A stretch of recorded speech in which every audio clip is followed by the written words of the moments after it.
Penyintas atau yang sudah berbagi menjadi donor plasma konvalesen. Senin sampai Sabtu jam setengah 9 pagi dan setengah 5 sore. Mau berbagi cerita optimis juga, hubungi di WhatsApp di 0811 309 1009.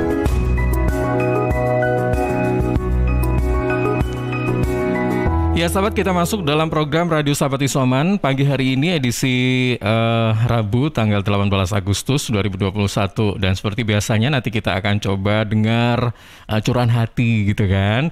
Suka duka, cerita-cerita yang inspiratif, positif bagi mereka yang pernah terpapar COVID-19. Nah, saat ini kita sudah bersama dengan narasumbernya loh, bersama dengan Kak Sam Ijo. Halo, selamat pagi Kak Sam. Halo, selamat pagi. Halo, suaranya mana nih? Mana suaranya? Kemute? Oke. Kak Sam, suara emasnya. Oke, udah kedengaran. Nah, Oke, Kak Sam, apa kabar pagi hari ini? Kabar luar biasa. Aduh, tawanya ya, mengandung duit. Oke, baik Kak Sam, cerita-cerita dikit dong mengenai ketika terpapar awal mulanya seperti apa, kemudian panik atau enggak, terus awal mulanya ini sempat bagaimana penanganannya saat itu, gimana ini Kak Sam saat positif dulu? Oke, baik. Selamat pagi sahabat Isoman dari Suara Sidoarjo, saya Sam Ijo. Saat itu masih ingat sih 14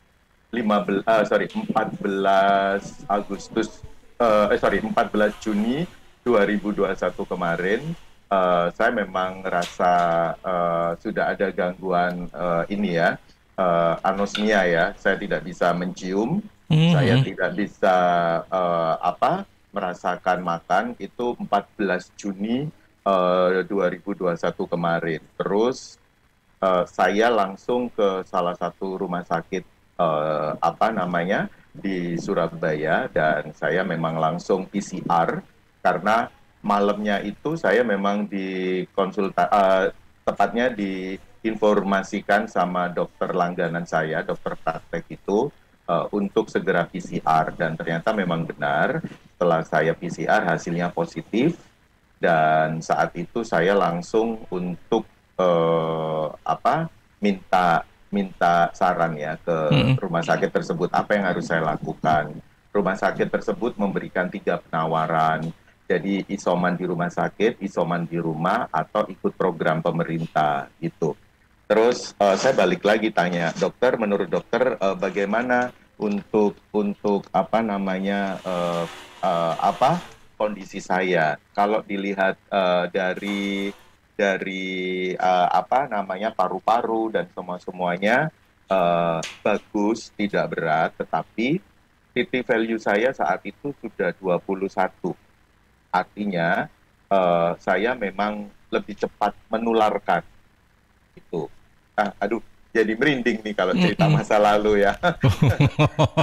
Beneran. Jadi masih teringat gitu. Jadi saya lebih cepat menularkan. Jadi oke, dokter bilang sudah jangan kemana-mana, saya kasih rekomendasi untuk isoman di rumah. Nah, jadi saya isoman di rumah. Nah, saya baru tahu kalau ternyata rumah sakit tersebut itu terkonek dengan pemerintah kota. Jadi saya tertracking dan tertracing.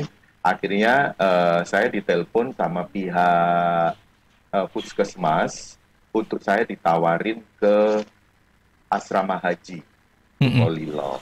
Nah, karena memang saya merasa saya ingin cepat sembuh ya, jadi saya mengikutin aja tawaran dari puskesmas tersebut. Akhirnya setelah 14 Juni itu saya hasilnya malamnya ya, jadi malamnya saya di-email dari rumah sakit kalau saya memang positif.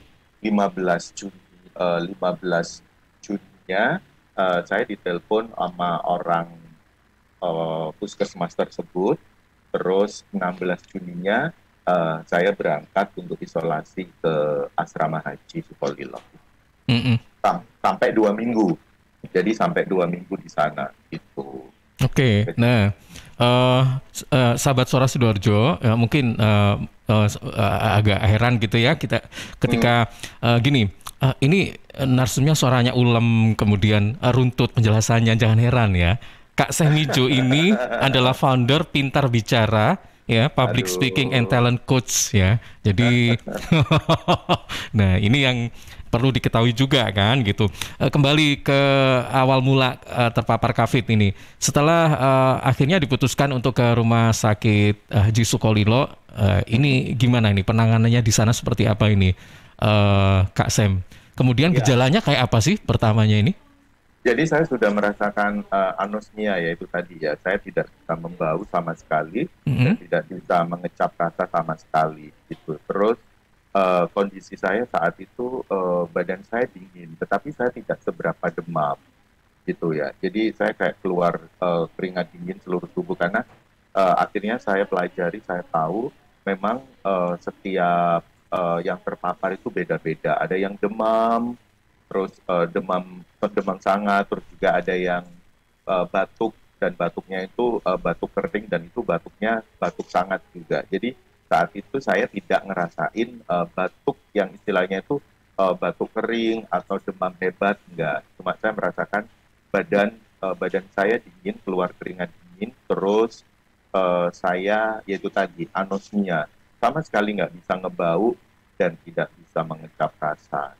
Penanganan di asrama haji saya tahu saat itu karena pertengahan Juni itu sampai akhirnya Juli kemarin itu ya, itu adalah bisa dibilang parah-parahnya virus COVID Mhm. ini yang varian Delta itu luar biasa menyerangnya. Jadi saya sempat kalau ditanya penanganannya, ya kami di sana karena mungkin saya dan beberapa penyintas itu masuk kategori yang campur ya, ringan dan sedang. Jadi kami ditaruh di sebuah building atau yaitu tadi dikenal asrama Haji Sukolilo itu, di mana kebetulan aku satu kamar itu 3 orang. Mhm.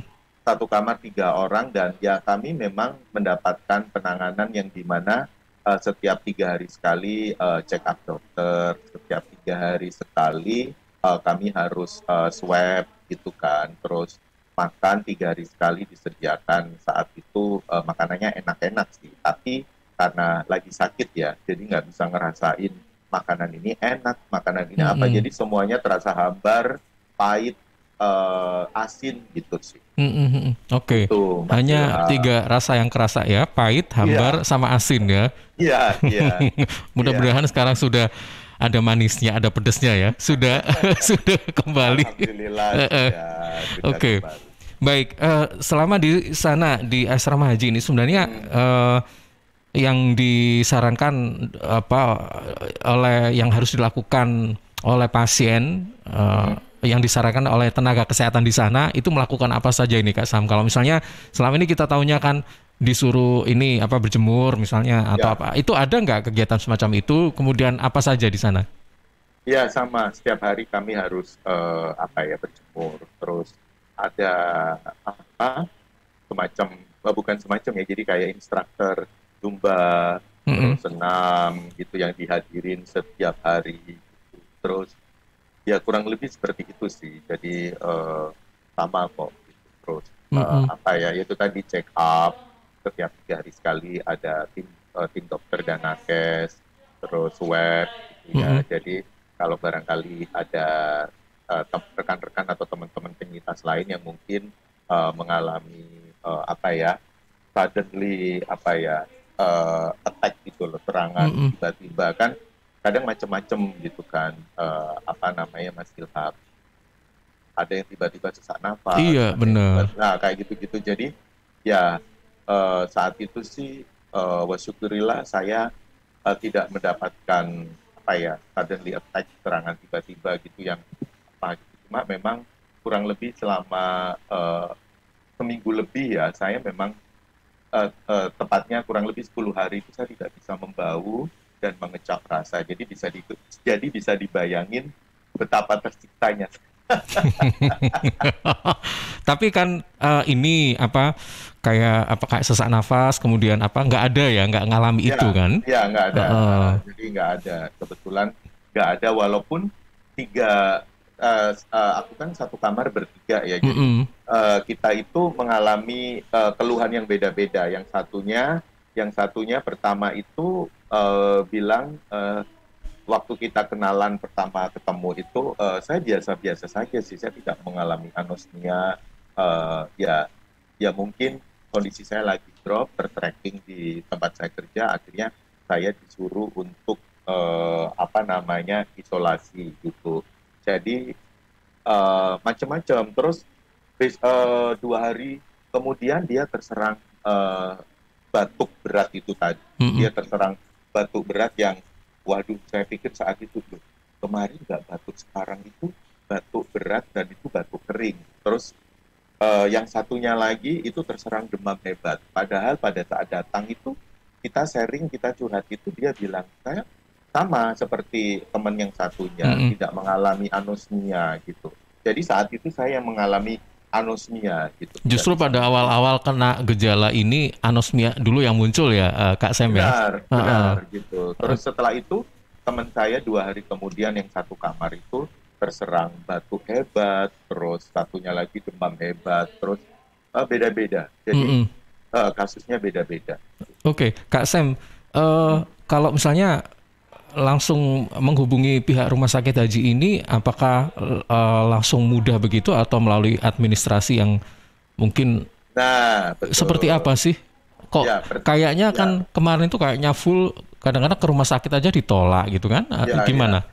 Nah, jadi kebetulan saat apa namanya saya masuk itu ya 16 Juni 2021 itu memang barangkali ya saya menganggap itu adalah rezeki saya sih karena saat Mhm. itu kayak dipermudah gitu loh. Malah saya yang dihubungin pihak puskesmas, saya di WA, terus ditanyain obatnya masih atau belum Mas, gimana sekarang kondisinya saat itu Mas Ilham. Jadi Mhm.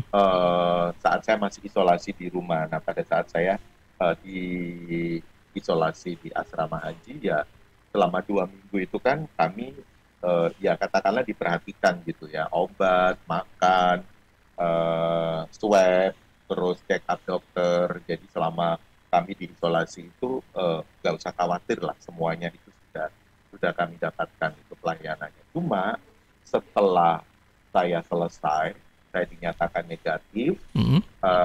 tanggal 26 Juni, terus saya disuruh untuk masa apa ya istilahnya Break. isoman lagi 3 hari Mhm. di rumah, iya masa break lagi.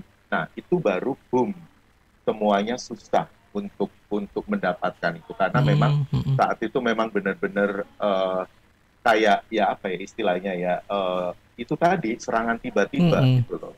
Jadi kalau serangan tiba-tiba kan pastinya tenaga tenaga kesehatan, pihak asrama haji, pihak puskesmas itu pun juga shock dan stres Mhm. gitu. Orang aku aja setelah masa inkubasi 3 hari kan hitungannya dari 26 Juni ke 30 Juni saya sudah setelah masa inkubasi 3 hari saya boleh untuk ketemu sama orang gitu kan. Oke, saya mencoba untuk ketemu walaupun sebelumnya itu ya pastilah ada rasa cemas, ada khawatir, itu wajar gitu karena setiap penyintas rata-rata seperti itu. Terus nah setelah itu awal Juli sampai Juli itu baru ada serangan tiba-tiba. Jadi sangat susah, sangat Mhm. susah, Oke. sangat susah masuk ke puskesmas, apalagi diperhatikan orang puskesmas itu sama sekali nggak bisa gitu. Mhm.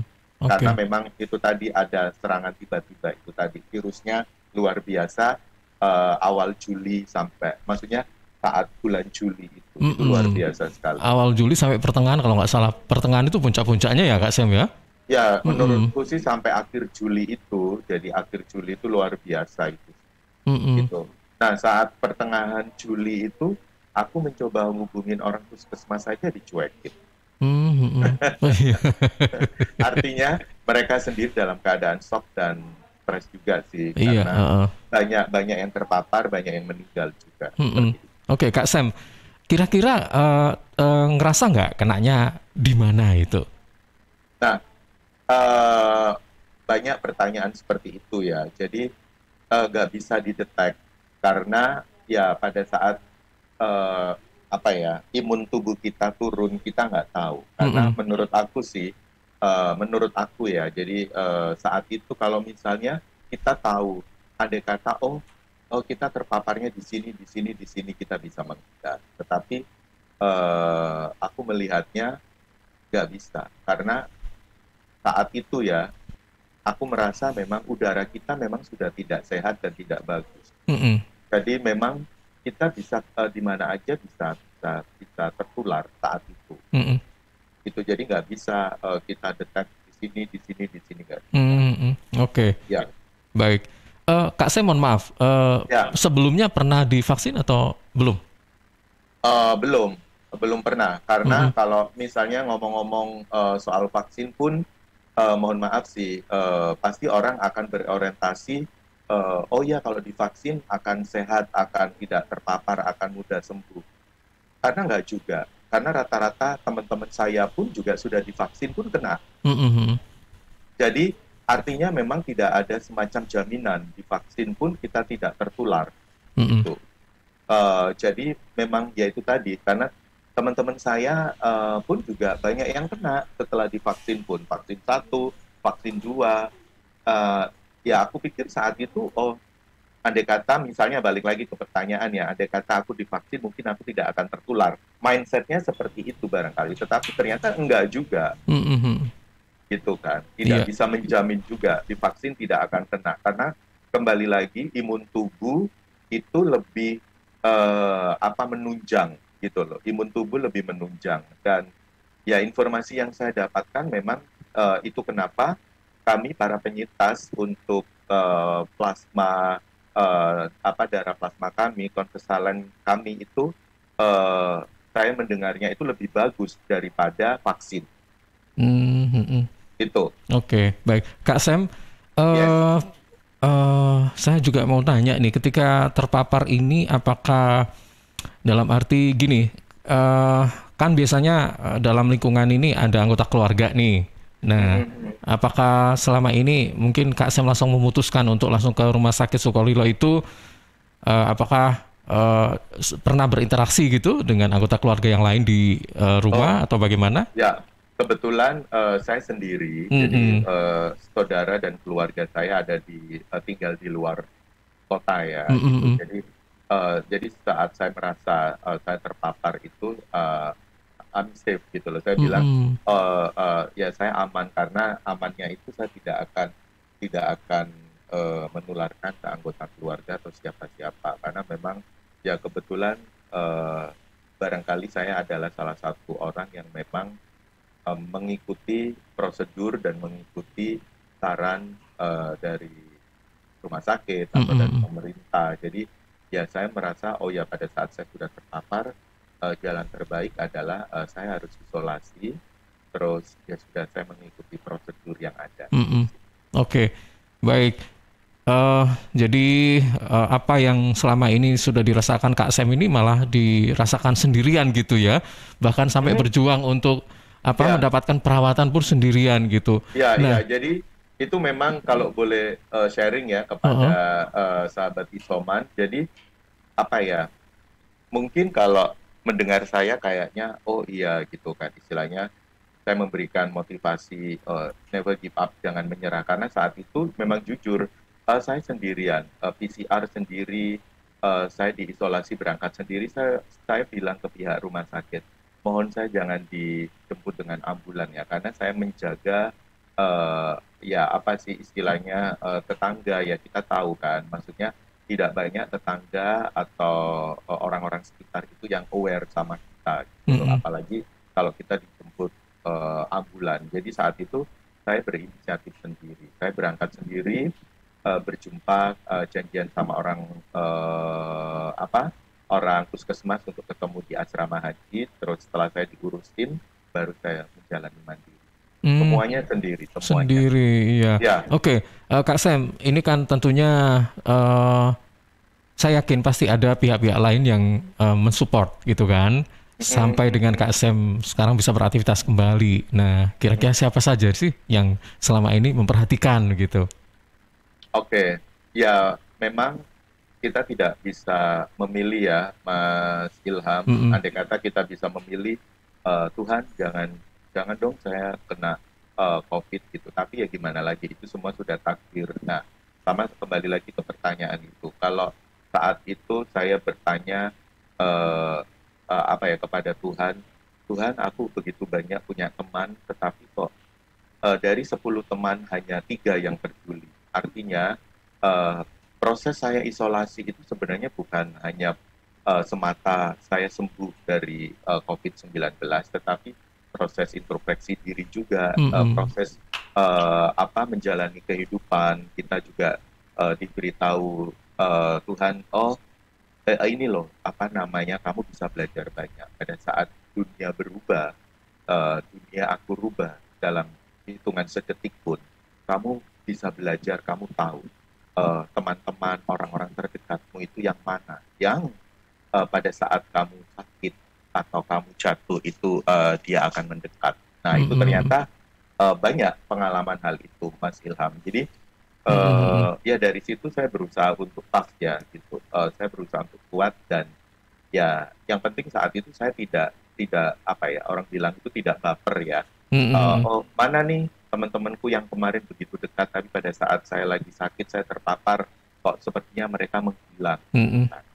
Akhirnya ya sudah. Tapi Tuhan kirim orang-orang baru, teman-teman baru yang tidak aku duga saat itu, dan mereka sangat baik sekali. Jadi itu ya jujur ya, saya tidak khawatir soal makan, karena memang sudah sehari 3 kali sama pihak asrama haji sudah dipersiapkan dengan baik, dan masakannya enak-enak setelah saya bisa membau dan mengecap rasa. Terus juga saya dikirim, ada satu teman yang mengirim saya itu vitamin, susu, pokoknya komplit sampai untuk saturasi darah saya aja saya dikirimin gitu loh. Artinya ya saat itu saya belajar apa itu ikhlas ya.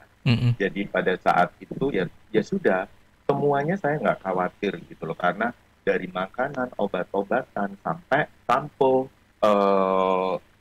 sabun mandi dan multivitamin, itu semuanya tersedia. Air putih saya dikirimin. Jadi ya saat itu saya banyak belajar soal itu tadi yang di awal saya bilang, soal kehidupan. Bukan hanya saya fighting untuk sembuh, tetapi banyak hal yang bisa saya dapatkan. Ada pembelajaran new life, hidup baru yang saat itu saya dapatkan, saya saat diisolasi.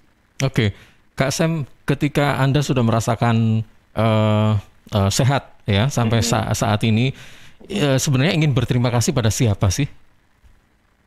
The first thanks to my God ya gitu. Maksudnya kepada Tuhan yang menciptakan semesta alam ini, itu udah pasti, karena dengan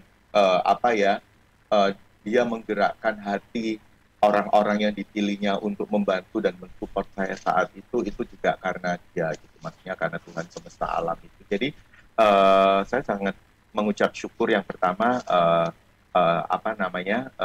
sama Tuhan yang menciptakan langit dan bumi ini, dan juga teman-teman saya ya ada gitu kan ya, mungkin kayak ada 3 orang lah yang saat itu memang dikirim Tuhan untuk mensupport dan membantu saya, dan saat itu aku tidak sama sekali berpikiran kalau orang-orang ini adalah kiriman Tuhan untuk membantu saya, karena saat itu saya memang nobody can help, maksudnya untuk membantu saya itu tidak ada. Oke, baik Kak Sam, yang terakhir ini ada apa yang bisa kita petik ya dengan cerita yang atau peristiwa yang sudah Kak Sam alami ya. Karena kan gini, setiap orang itu punya cerita yang beda-beda ketika terpapar ya, dengan gejala-gejala yang beda-beda. Ada yang sangat sulit sekali untuk mendapatkan kemudahan-kemudahan karena gejalanya juga terlalu berat gitu kan. Cobaan-cobaannya juga beda-beda. Nah, ketika apa yang saat ini sudah dirasakan Kak Sam, itu bisa dibagikan pada kita, ini apa?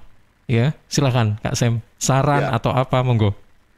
Baik, memang nggak mudah sih Mas Ilham, karena aku sendiri ngerasa pada saat saya terpapar dan sampai saat ini, yang diserang itu adalah satu sih, psikis kita. Jadi tidak hanya tubuh kita atau sel-sel kita yang memang diserang sama virus ini. Otomatis orang-orang yang memang tidak pernah merasakan katakanlah diserang oleh virus ini, tiba-tiba diserang, itu udah pasti. Jadi saya tidak bisa menjudge kalau banyak sahabat-sahabat atau teman-teman kita yang dipanggil Tuhan, itu hanya otoritas Tuhan ya. Cuma memang saat itu memang luar biasa yang tadi saya bilang untuk suddenly attack itu loh, serangan tiba-tiba itu. Akhirnya ya saya merasa rekan-rekan tenaga kesehatan, rumah sakit memang kewalahan, bisa dibilang sangat kewalahan sekali.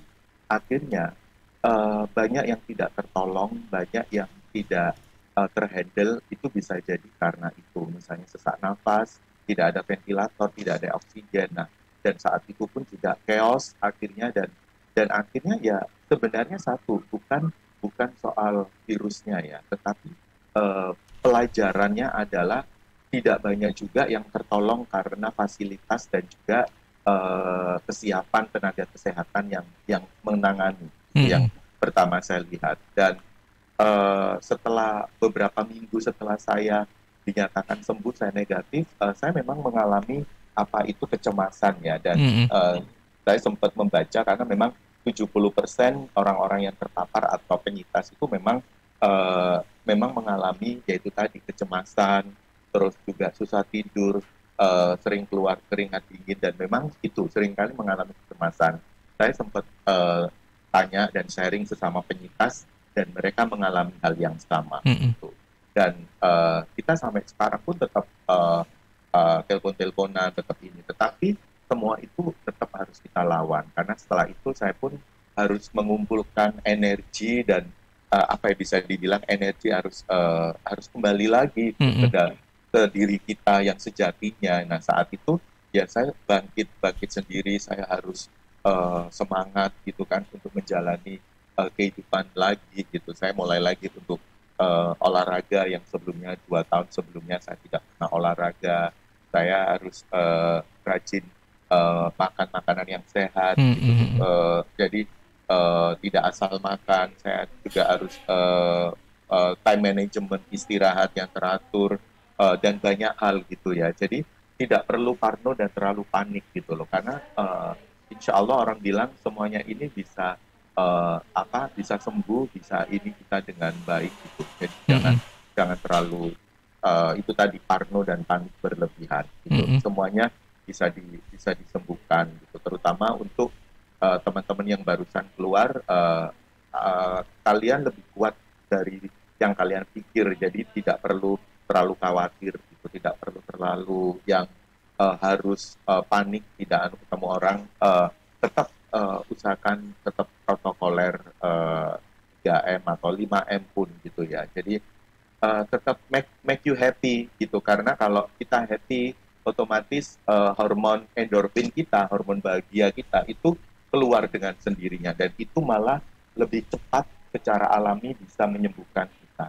Karena kenapa kita mudah itu tadi lama sembuhnya, karena banyak teman-teman saya pun yang positif terus negatif lagi, positif negatif lagi, itu ada banyak gitu.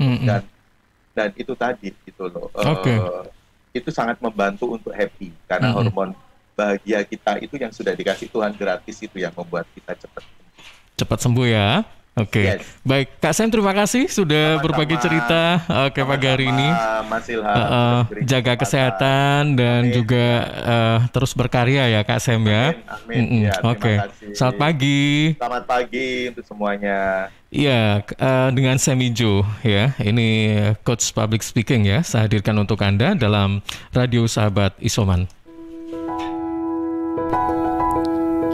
Radio Sahabat Isoman, Senin sampai Sabtu, setengah 9 pagi dan setengah 5 sore. Hanya di Suara Sidoarjo.